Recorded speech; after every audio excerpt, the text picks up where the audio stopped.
Salam sejahtera bagi Mama Manginang yang dikasihi Tuhan Yesus Kristus. Sebelum kita mendengarkan firman kehidupan, kita berdoa. Terima kasih Tuhan untuk hari yang baik. Kami boleh mendengarkan firman Tuhan dan firman kehidupan ini menjadi sumber hidup kami untuk selalu percaya dan mengenal kehendak Tuhan. Biarlah Roh Kudus-Mu menolong kami. Amin. Firman Tuhan bagi kita tertulis dalam Kolose pasal 2 ayat 6 dan 7. Kamu telah menerima Kristus Yesus Tuhan kita. Karena itu hendaklah hidupmu tetap dalam Dia. Hendaklah kamu berakar dalam Dia dan dibangun di atas Dia. Hendaklah kamu bertambah teguh dalam iman sebagaimana telah diajarkan kepadamu. Dan hendaklah hatimu melimpah dengan syukur. Demikian firman Tuhan. Saya memulainya dengan sebuah cerita. Ada seorang pemuda Batak. Kita sebut saja namanya Merwal. Dia baru pulang merantau dari Jakarta dan kembali ke kampungnya di Selindung. Karena merasa sudah sukses, sudah banyak baca buku filsafat di kota, jadi dia agak sombong. Suatu hari dia duduk di sebuah lapo dan bertanya kepada bapak-bapak dengan nada yang meremehkan. Akamang, tahu tidak kenapa pohon beringin yang besar itu bisa tumbang karena badai? Padahal batangnya sudah besar. Bapak-bapak di lapo itu diam dan Merwal lanjut berkata, itu karena dia tidak mempunyai fleksibilitas eksistensial. Dia kaku, katanya. Lalu datanglah Opung Boru yang sedang lewat memikul kayu bakar. Dia berhenti dan berkata, bukan karena kaku Merwal. Itu karena akarnya sudah dimakan rayap dari dalam.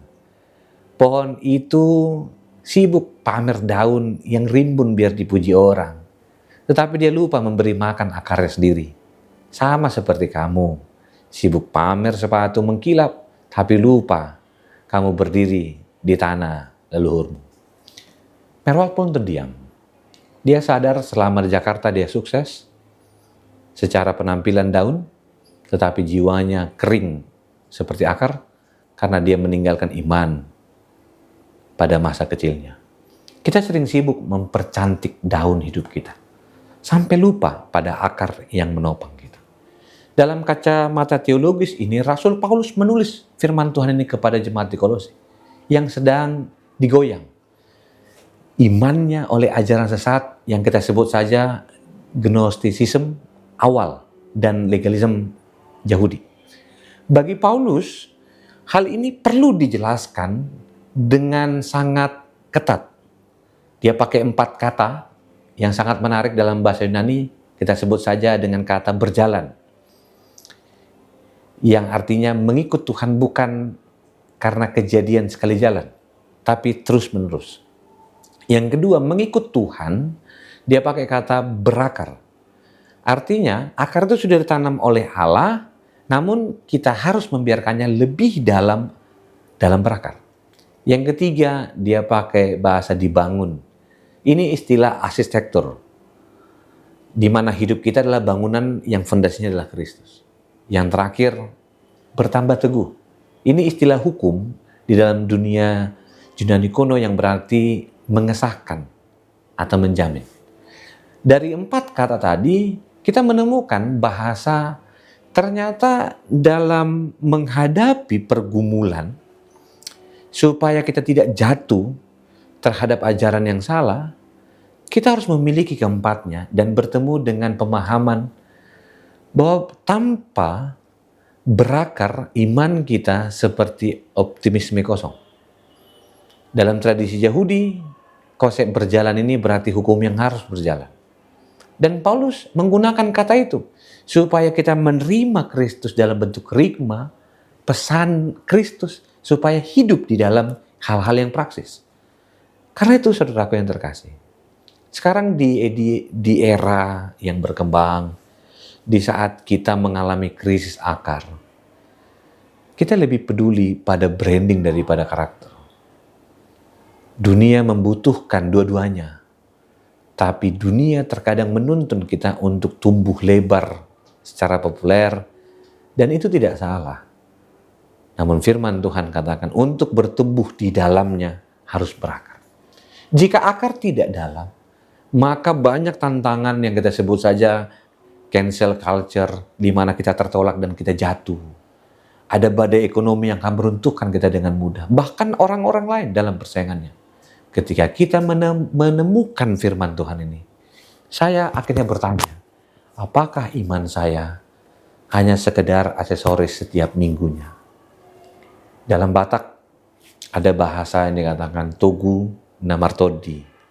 Berakar dalam Kristus berarti jiwa, supaya kita memiliki batasan dan saat itu kita tidak jatuh hanya untuk mengikut orang lain.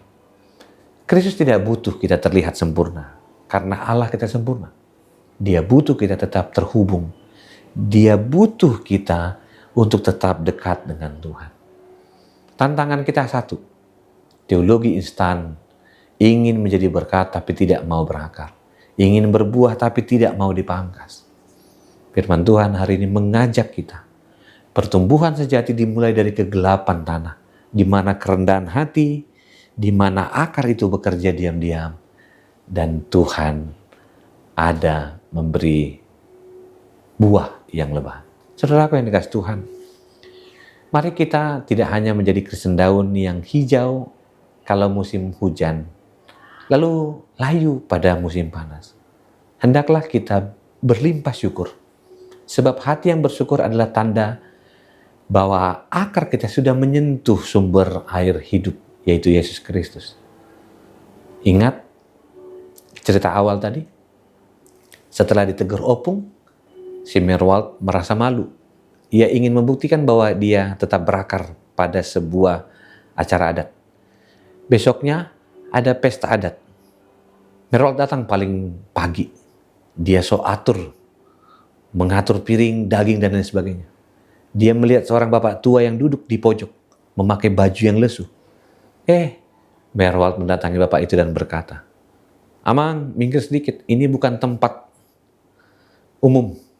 Ini tempat terhormat untuk keluarga dekat yang punya pesta." Amang itu pun keluar. Tidak lama kemudian bapak itu tersenyum, berdiri dan pindah ke tempat yang dilarang tadi. Di saat rombongan hula-hula atau pemilik pesta datang dan mengajaknya, mereka langsung sujud menyembah dan mencium tangan Pak Tua yang diusir Merwald tadi. Tahukah kamu, saudaraku?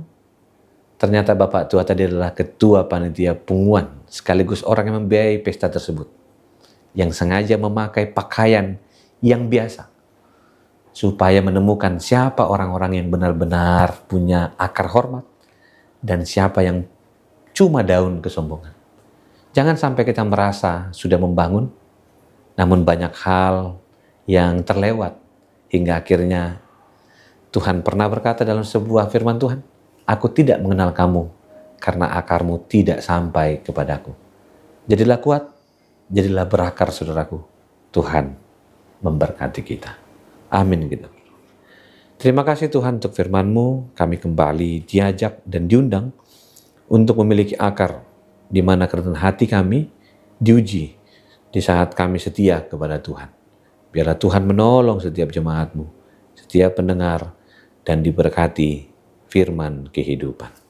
Kasih anugerah Kristus Yesus, kasih Allah Bapa, dan persekutuan Roh Kudus memberkati-Mu dan menyertai-Mu senantiasa. Amin.